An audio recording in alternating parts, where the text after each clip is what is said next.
Hi, everybody. Welcome back. We are here for another one of your questions about work. And for those of you who are here for the first time, I'm Roy. I'm now a startup investor in the future of work.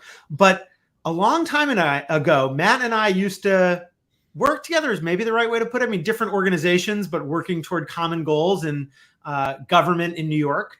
And it's really rare that somebody who turns out to be an expert on work subjects actually is somebody from prior life. And so when I heard about Matt's book, which is called Burn the Boats, it's about, basically tossing out all your backup plans to achieve your full potential. And Matt, like me, is a startup investor, runs a VC firm. I was like, oh gosh, this is going to be fun. Okay, so Matt, thank you for being here. And the question today is, if I want to take risks in my career, how do I know which ones to take? Good question. Well, for me, you'll appreciate this, Roy, because we go back to New York City government. But I actually ask myself a question every week, sometimes like every other day, which is borrowed from a zoning context. Okay. What is the highest? That's definitely the first time I've heard that one. So wisdom from zoning context, I don't know. It's from zoning. Is what is the highest and best use of Matt Higgins? What is the highest and best use of my time, energy, and resources today? And the reason why that matters, and the reason why it exists in zoning, is because a warehouse in Chelsea 100 years ago is where you'd slaughter animals, and today it's where Leonardo DiCaprio has his bachelor pad, right? And so you want to make sure that land is always being deployed within its context to its highest and best use, and that the system allows for flexibility. Well, you're no different. You are evolving and iterating constantly, and you are an amalgam of everything that you've achieved so far. But when you don't audit what you're able to do now, today, based upon your cumulative experience, you tend to stagnate. So that question is my way of ensuring that I continue to progress. And that's how I know when it's time to take risk. When I ask that question and I realize there's a misalignment between what I'm doing today and what I could be doing, what I want to be doing based upon how I've evolved, then I know it's time to take risks. So what's an example, just so that we can make that concrete? Because, one of the challenges I have with this is, and I imagine others do too, is you're never sure if you're at your highest and best use. And we all have moments of profound, or not all of us, but I certainly have moments of profound dissatisfaction where I think, I think I had it all arranged right, but maybe I'm missing something. And, then I see this other guy doing something and all my comparison shit kicks in. And so maybe an example of how you know. Well, I did not offer you a scalpel. I delivered to you more like a hammer. Fair enough. But so how do you, well, we all have a degree of longing, but I'll make it less abstract, right? So I always has this ambition that I want to teach, right? And I want to perform at the highest, academic setting, right? But it never quite felt the right time. And then I went on Shark Tank, which was one of the most uncomfortable experiences of my life, but I pulled it off.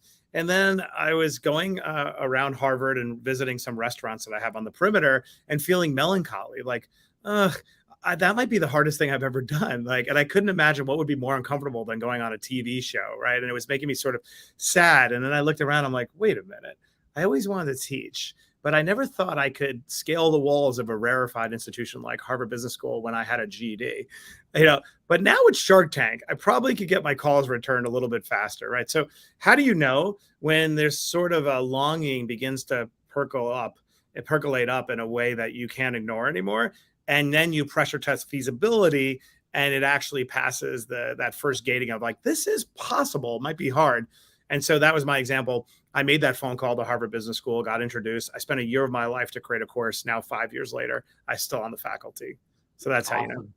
And so wait, let me push. What was the risk? I mean, sure, they might have said no. That's a good question. What is the risk always? Risk is usually reputational. If you actually have a 4-step process for processing risk, which I can get into really quick. Yeah, please tell us. Let's go right now. So the whole premise of my book, Burn the Boats, is not that we shouldn't contemplate how to do downside protection, risk mitigation. That's way too counterintuitive. It's to emphasize the fact that the way you need to be really successful doing very hard things is to fully commit, obviously, to burn the boats. But what holds people back is they conjure a backup plan to ameliorate the pain of wanting something so bad. So to prevent that from happening, I have a 4-step process before I commit to Harvard or before I commit to Shark Tank. And it's one, I embrace my inner catastrophizer. What's the worst thing that could possibly happen? I let it roam. And I have a very creative inner catastrophizer. Like, yeah, it's not that bad. Huh? Yeah, exactly. It's not that bad. 2 points. So number two, I asked myself, okay, if my inner catastrophizer happens to be right, what would I do what is my built-in backup plan? What would I do to mitigate the bad things? The reason why that's such an important question when you're dispassionate about it before you take on the risk, we have hardwired into our factory settings the ability to survive. Everyone listening to this right now could say, oh yeah, I know the soul crushing job I would take. For me, it would be a lawyer. No disrespect to lawyers out there, but I have a law degree that's wallpaper on my wall right now. Number three, what's the probability that my inner catastrophizer? Let's do a little bit of ranking. I love this. Your inner Likely. Bob Rubin weighting Right. your probabilities. Exactly. And what you find, the reason why that's so important is when you look at the probability, what you realize is most of the things you most worried about, we're very bad predicting about the bad things that will happen in our life. And usually the things on the list were things we never anticipated. Most of the things that your inner catastrophizer comes up are reputational. You'll be shunned. You'll be embarrassed. You'll be standing in your underwear in front of everybody. They're all going to laugh at you, right? And then number four, which is most important, which eclipses all the previous three. What's my why?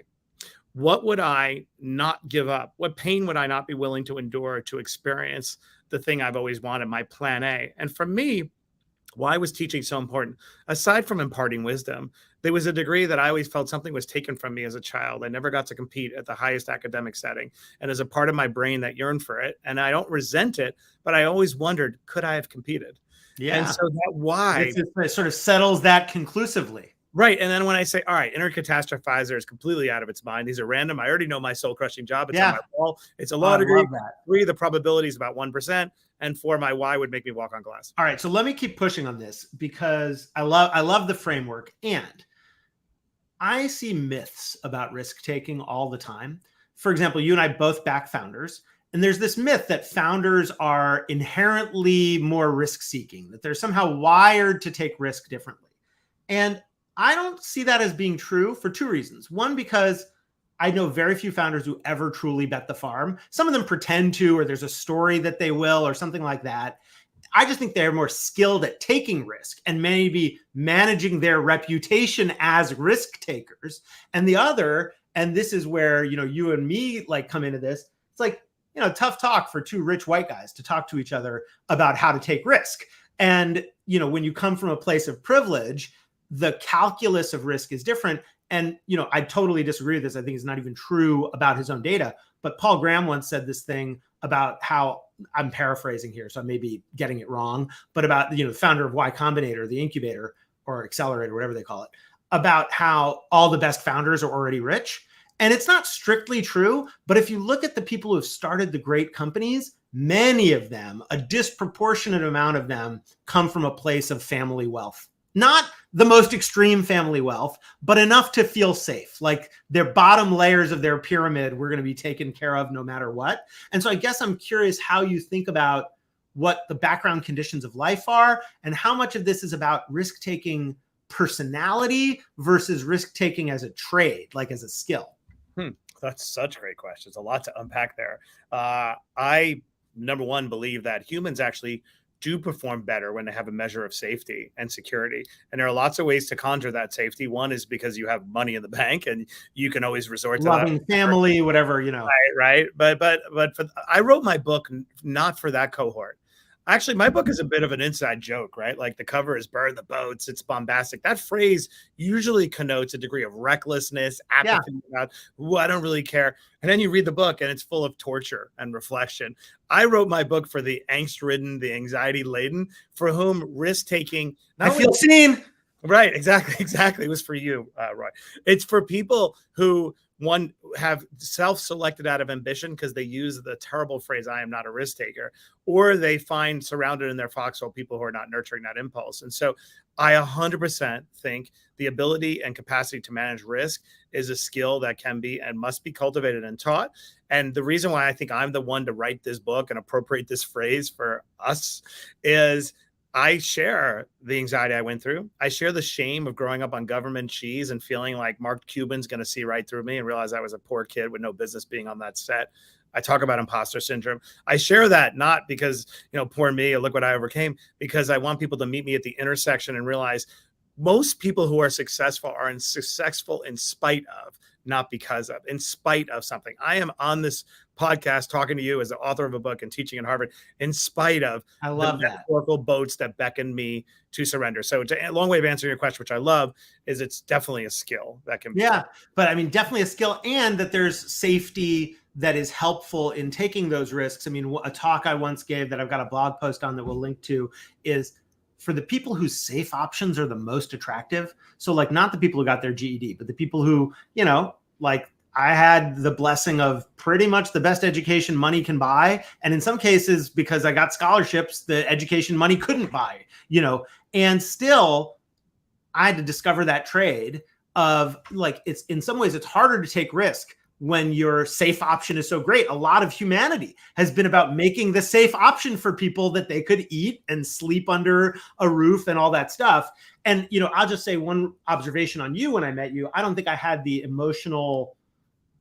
social and emotional wisdom to say like, oh, this is a person who's probably like many of us, you know, suffering from some things that they're working through. But I saw you as somebody who seemed like an inherent risk taker to me, because like you just pushed your career so fast and kind of gotten into these places where you saw opportunities. And that quote, you know, which I want to close maybe by asking you to explain about opportunity arriving before evidence. You know, I saw you that way. And so now to hear, oh, actually, that was something you developed by learning and who knows why, is really powerful. And I do think there's an amount of inner work that has to happen, or maybe it doesn't have to, because my path was for it to happen. But I think that can help in discovering your capacity to take risks. Take somebody like our shared former colleague, Dan Doctoroff, who we were just talking about, was in the New York Times today, where he says a lot of his motivation was fear from witnessing a conversation between his mom and his dad and basically doing all this ambitious stuff to please his mother, who was, you know, long gone after a certain point. But in any event, you know, I think there's a lot to that. But what did you mean? So when I saw you as this inherent risk taker,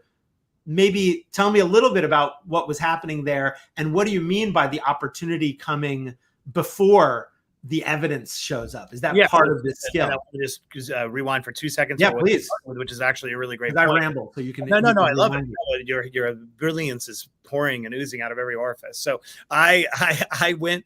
I talk about this in a book, Burn the Boats, that one of the things I have to affirmatively work on, it's counterintuitive, but the more successful you are, the more credentials you accumulate, more wealth you have, you actually become less likely to take risks because the more you have to lose. Exactly what you just said. So one of the things you have to work on, anyone listening who's got a really cushy job, that actually becomes your golden handcuffs. And totally. That itself becomes a metaphorical boat. So my simple system for that is I burn the yachts. Well, right, burn the yachts, to destroy the watches. Right. I narrowly define my needs as much as possible in direct opposition to the amount of credentials and wealth I get. So I constantly am narrowing. So fortunately, I married my best friend. So I have a self-sufficient ecosystem.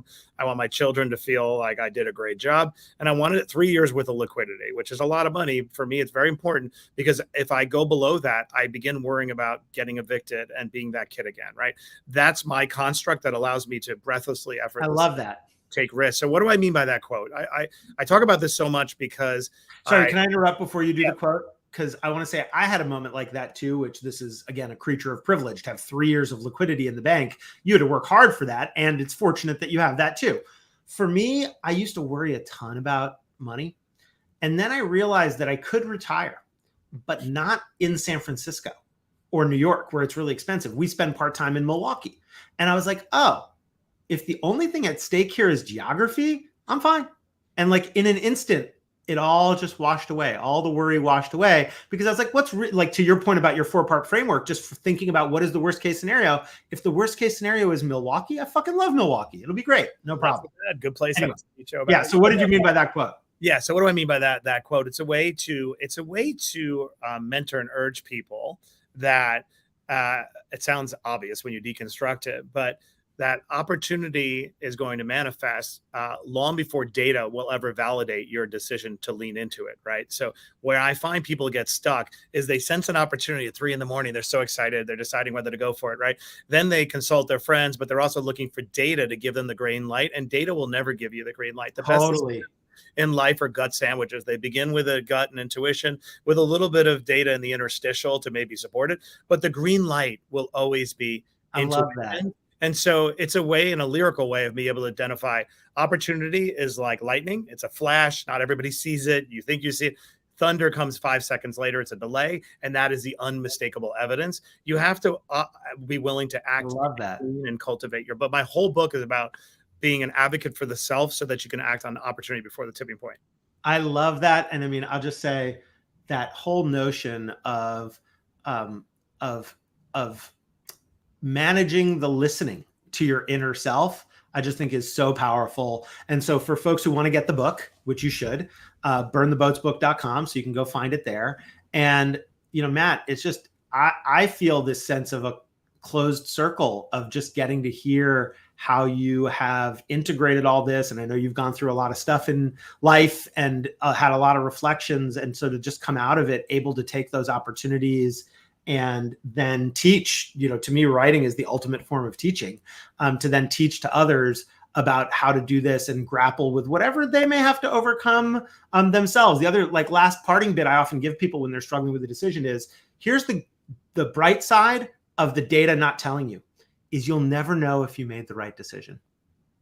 Because you'll never be able to play out the alternative. You know, there's that Zen master story from Charlie Wilson's War. I don't know if you've heard that one, but, you know, Philip Seymour Hoffman basically tells this whole story about, like, a good thing happens to this guy, and the Zen master in the village is like, we'll see. And then it leads to a bad thing, which leads to a good thing. Who's to say what's bad or good? I use that. Who's to say what's bad or good? I use that about the farmer, going back to that. Yeah.